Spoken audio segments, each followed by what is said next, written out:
টাকা কিন্তু কথা বলে, বুঝলেন বন্ধুরা? মায়না পেয়ে মায়ের হাতে টাকা দিলে মায়ের মুখে এক গাল হাসি, বাবু সোনা মনা বলবে। আপনি ওই মায়না পেয়ে 2 দিন বন্ধ করে দেন না দিয়ে, তখনই বলবে, কিরে মায়না পেয়ে টাকাটা দিলি না এখনো? বন্ধুবান্ধবকে দেখুন, যদি টাকা ধার চায়, আপনি যদি না দেন, রাস্তা দিয়ে চলে যাবে, পাশ ঘুরেও তাকাবে না আপনার দিকে। আত্মীয় স্বজনকে পুজোতে যে গিফট দেন, বন্ধ করে দেন,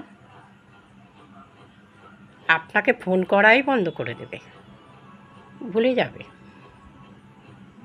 মনেই রাখবে না। এই হলো টাকা কথা বলে, দিলে ভালো, না দিলে খারাপ।